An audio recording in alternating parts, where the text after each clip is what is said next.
Ok, les histoires alternatives, c'est une série de vidéos qui vous plaisent assez, je crois. Alors, afin de vous simplifier la vie, j'ai réuni toutes les occurrences de ce format dans une playlist que vous pouvez aller regarder et partager. Si ça vous fait plaisir, évidemment. Aujourd'hui, on va explorer ce qui aurait pu se passer si l'anneau n'avait jamais été retrouvé par Déagol au fond de l'Anduin. Et qu'en fait, plus personne n'avait jamais mis la main dessus en terre du milieu, en fait. Avant de commencer cet épisode, il est, pour la seconde fois de la chaîne, supporté par quelqu'un.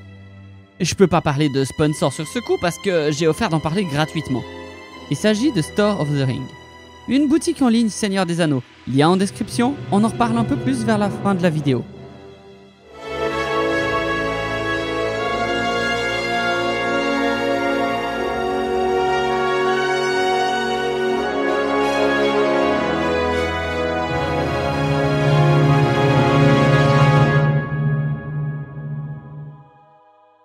Ainsi donc, l'anneau est perdu par Isildur lors du désastre des champs Osiris. Durant des années et des siècles qui suivent, tous essaient de le retrouver, ce précieux trésor, mais les recherches sont vouées à l'échec. Lors d'une réunion du Conseil Blanc, Saruman n'a-t-il pas étudié le propos? Dans Anduin la Grande, il est tombé, il a roulé jusqu'à la mer ou ailleurs, et ne sera jamais plus trouvé en terre du milieu. Bien que cette déclaration servît à lui laisser le temps de chercher le précieux trésor, elle était vraie, et personne n'entendit jamais plus parler de l'anneau. À partir de maintenant, va falloir que tu t'accroches, parce que les changements vont arriver très vite. Sméagol, il reste lui-même, et sa vie avec sa famille, ses amis, peut-être qu'il va se marier, peut-être qu'il va avoir des enfants, peut-être qu'il va vivre une longue vie de hobbit et va mourir quelques 100 ans plus tard, si la vie décide de lui sourire. Mais du coup, il va jamais rencontrer Bilbo. Il va jamais rencontrer Gandalf. En parlant de Gandalf et Bilbo d'ailleurs, lors de la quête d'Erebor, les nains et les hobbits s'enfuient dans les couloirs des gobelins. Mais là, Bilbo se cogne la tête et tombe inconscient. Si vous vous rappelez correctement, Bilbo ne sort de ce faux pas que grâce au pouvoir de l'anneau. Mais l'anneau n'est pas là. Alors il se perd dans les sombres tunnels, il erre durant ce qui semble des heures entières, des jours entiers pour son estomac. Pas de lumière, pas de repère. Mais il semble qu'il parvient à se faufiler à l'extérieur alors que la nuit est tombée sur le monde et qu'il y a moins ou voire pas de garde. Les nains ont continué leur périple, mais Gandalf l'attendait. Le reste de la quête se déroule de manière similaire jusqu'au palais des elfes. Là, Bilbo se fait capturer avec les autres et est contraint de répondre des actes des nains devant Thranduil. À nouveau, ils sont libérés par Gandalf, mais plus tard. Enfin, vous commencez à comprendre où tout ceci mène. Sans anneau, Bilbo ne peut pas faire face à Smaug. Or, quelle chance inouïe! Le dragon n'est pas tué par le Hobbit, mais par Bard l'archer à Esgaroth. Enfin, quand Bilbo rentre chez lui, il est contraint de racheter sa maison et ses meubles, parce que la vente aux enchères est terminée, évidemment. Le reste de l'histoire jusqu'au Seigneur des Anneaux se déroule à peu près pareil, mais là on passe du un peu difficile au carrément hardcore de ses morts. Parce que si dans le Hobbit, l'anneau n'est qu'un objet qui pourra aider Bilbo et qui est juste une babiole, dans le Seigneur des Anneaux c'est un des personnages principaux. Si, un personnage. On y va. Entre-temps, Sauron s'est déclaré au Mordor, Denethor est intendant à Minas Tirith et Théoden devient roi au Rohan. Mais sans anneau, pas de conseil à Foncombe, pas de départ de Boromir dans le nord, Saruman aurait-il même trahi en vérité? Car sans l'anneau, il lui est impossible de rivaliser avec Sauron.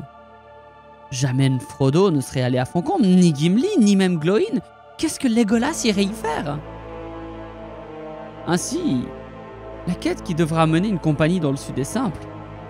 Il faut ramener son roi au Gondor. Aragorn reçoit l'épée d'Elendil et se met en quête de la Cité Blanche. Au Gondor d'ailleurs, Sauron est un temps tenu en échec par la vaillance des deux capitaines, Boromir et Faramir. Au Rohan, Saruman commence à corrompre l'esprit de Théoden par l'intermédiaire de Langue de Serpent.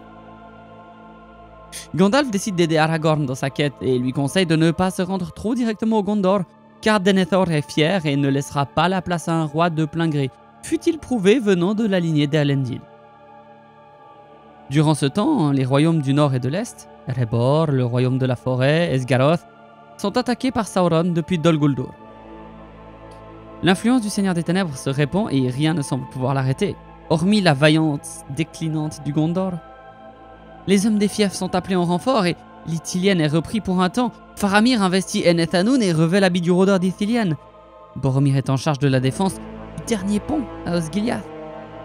Peu avant une attaque, un homme étrange vint à la nuit tombée pour s'entretenir avec Boromir. Ce qu'il s'est dit, nul ne le sut jamais, mais au matin, la bannière du Gondor flottait à la main d'un homme grand, le cheveu sombre. Une sonnerie de corps, une épée. Non, pas une épée. L'épée, celle d'Elendil. L'héritier d'Isildur était parmi eux, et ce jour-là, ils repoussèrent encore une fois les orques, au cri de guerre « Elendil! Elendil !»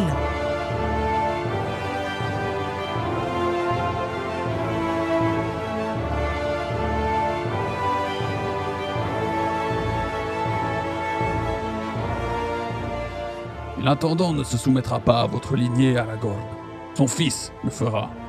Il vous faut aller voir Boromir à Osgiliath et l'aider contre les forces du Mordor, avait dit Gandalf. Ainsi, l'armée sera derrière vous, le peuple murmurera votre nom et l'intendant n'aura plus d'autre choix que d'accepter le retour du roi. Ainsi, le magicien gris avait dit vrai.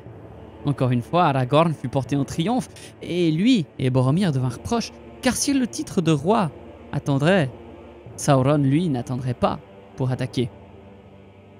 Et pendant ce temps, Rohan... Ouais. Au nord, Esgaroth est tombé et les réfugiés se dirigent vers Erebor. Thranduil a signé un pacte de paix avec Dain et les elfes se rendirent à Erebor pour préparer ce qui devrait être la deuxième bataille des 5 armées. Car les hommes, les elfes et les nains devraient faire face aux hommes mauvais et aux orques de Mordor. Dale fut évacué et seuls de discrets guetteurs furent postés dans la ville et alentour. Les rois Dain, Thranduil et Brand du Val préparèrent les défenses pour un siège qui pourrait durer des années, car les elfes étaient venus avec de nombreuses réserves, tout comme les hommes du Val. Les nains eux-mêmes avaient des réserves pour assez longtemps. Une nuit, les feux et les torches étaient visibles des murs de la grande cité naine. Une bataille terrible allait s'engager. Le corps des éclaireurs retentit et l'horreur commença. Mais le siège devait en vérité durer longtemps, des semaines. Dans cette terrible bataille, le roi Brand trouva la mort ainsi que Thranduil. Le roi de la forêt avait été pris à revers et s'était défendu comme il le pouvait, alors que lui et un nain étaient encerclés. Ainsi périrent Thranduil et Glóin. Cela eut un effet des plus prévisibles pour vous, mais fortement inattendu sur le moment. Les fils des deux trépassés s'unirent dans une amitié forte et combattirent ensemble, Legolas et Gimli. L'un de ses flèches acérées et l'autre de sa hache de bataille, ils semblaient prendre ce siège comme un jeu et y comptaient leurs victimes. D'une trentaine, ils passèrent à une centaine, et d'une centaine à la fatigue, qui se fit ressentir après plusieurs jours de combats ininterrompus. Alors que Sauron envoyait toutes ses forces dans la bataille, tant au nord qu'au sud, les peuples libres s'étaient involontairement réunis dans les grandes forteresses pour lui tenir tête, à Minas Tirith, à Erebor. Círdan, Galadriel, Gandalf et Elrond s'étaient tous trouvés à Foncombe, alors qu'en Rohan, Aragorn ne put jamais monter sur le trône, car le Mordor reçut l'aide des corsaires d'Umbar et les fiefs tombèrent les uns après les autres. Minas Tirith fut incendié et Denethor tomba. Ses fils tentèrent d'entrer au Rohan, mais Saruman avait pris le contrôle des seigneurs des chevaux et défié les restes du Gondor. Erebor tomba aussi, bien que quelques héros parvinrent à s'échapper par la même porte qui avait permis à Bilbo d'entrer quelques années plus tôt. Legolas, Gimli, Dain et quelques autres parvinrent à Foncombe, mais si tard, trop tard.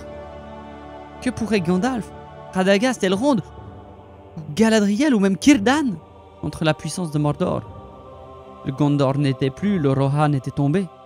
Erebor avait failli et même la Lorien brûlait. Saruman s'était rallié à Sauron et tous deux venaient pour détruire les derniers sages de la Terre du Milieu. Le futur s'annonce vraiment sombre. Et vraiment, il n'existe aucun moyen de sauver la Terre du Milieu, sauf peut-être.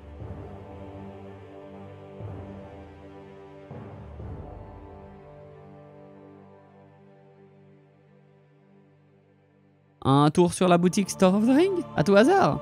Allez, vous pourrez y retrouver tout un tas de trucs en rapport avec le Seigneur des Anneaux. Genre, des produits dérivés, des trucs faits par des artistes, vraiment. Il y a même des bouquins. Franchement, même si c'est pas pour acheter un truc et tout ça, allez jeter un œil parce que la boutique est vraiment sympa. Comme il l'a lancé il n'y a pas si longtemps que ça, un soutien généreux serait le bienvenu. Un achat déjà, mais un partage surtout. J'ai pas de code à vous filer ou quoi, parce que comme je le disais en intro, je fais ça de manière totalement gratuite. L'idée c'est de soutenir la communauté Seigneur des Anneaux francophone. Et voilà. Je sais que cette histoire n'est pas complète et comporte des trous assez violents, mais dites-moi ce que vous en pensez et essayez peut-être d'y apporter complément, sait-on jamais. Pour ma part, on se retrouve à Arcana, début septembre. Venez y voir Miranda Otto et Owen s'il vous faut une autre raison que de me voir moi. Je pense que ça va être vraiment génial. Si vous souhaitez me soutenir directement, vous pouvez le faire sur Tipeee, à l'image de tous les généreux donateurs qui me soutiennent déjà, ou en partageant mes vidéos par exemple. Allez, merci beaucoup de me suivre, et à très bientôt en Terre du Milieu. Ciao!